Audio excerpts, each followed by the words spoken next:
Last month, Ukraine's domestically developed Sapsan missile system made headlines when Russian officials publicly acknowledged it as a military threat for the first time. Better known by its export name Hrim-2, the Sapsan is a short-range ballistic missile system designed and produced in Ukraine.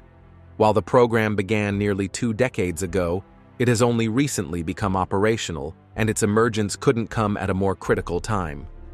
So, in today's video, we're taking a closer look at the Sapsan missile system, its development history, capabilities, and what it means for the ongoing war in Ukraine. Let's dive in.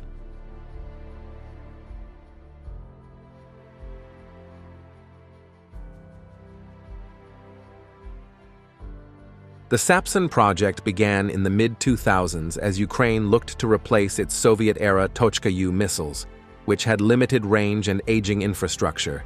The goal was to create a mobile, domestically produced system that could deliver precision strikes at medium range without depending on Russian maintenance or foreign suppliers. However, funding and political instability slowed progress for years. Everything changed after 2014, when Russia annexed Crimea. That event emphasized the urgency of fielding independent strike systems. In 2016, Ukraine unveiled the Hrim-2, a better-known version of the Sapsan tailored for export and co-funded by Saudi Arabia. This variant was limited to a range of 280 kilometers to comply with the missile technology control regime. The full-range domestic version, however, was intended to exceed 500 kilometers. Mounted on a 10-wheeled mobile launcher, the Sapsan can carry 2 solid-fuel ballistic missiles. Each missile is equipped with inertial guidance and can be augmented by radar or electro-optical targeting systems, improving accuracy against both fixed and mobile targets. The system supports both unitary and cluster warheads, with payloads in the 480 to 500 kilogram range, sufficient to target reinforced command centers, ammo depots, and critical logistics hubs. One of the Sapsan's defining features is its maneuverability during flight. Using an aeroballistic trajectory, the missile is designed to evade interception by advanced air defense systems like Russia's S-400. This puts it in a similar class to the Russian Iskander missile, both in purpose and in profile, though independently developed. Public details about operational use still remain limited, but evidence suggests that Sapsan has moved beyond testing. For example, on April 19th, the Russian Defense Ministry claimed to have destroyed a Ukrainian Sapsan test site in a precision strike. According to their official statement, land and sea-based high-precision weapons were used to target the facility.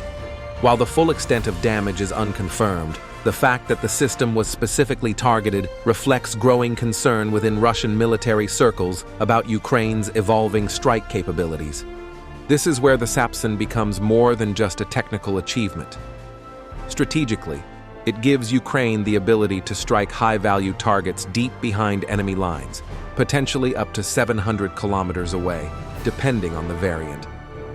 This expanded reach changes the risk calculus for Russia, forcing them to disperse assets, harden logistics lines, and rethink rear area security. It also allows Ukraine to operate more independently in scenarios where Western-supplied systems are limited in number or range. At the same time, Sapsan's development marks a turning point for Ukraine's defense sector. While much of Ukraine's arsenal during the war has been imported, including HIMARS, Storm Shadow missiles, and Patriot batteries, Sapsan is entirely homegrown. That makes it not only a military asset, but a strategic symbol of self-reliance. And as Western partners look toward long-term security planning with Ukraine, the ability to produce and field weapons like Sapsan locally will weigh heavily in future decisions on aid, cooperation, and defense integration. The system also carries implications for NATO alignment. While Ukraine is not a NATO member, its work on domestically produced, precision-guided missile systems makes it a more capable partner for joint planning and future defense architecture. A Ukraine that can strike with precision, at distance, and without foreign control over launch authority is fundamentally more flexible in any combined force scenario. And then there's the export angle.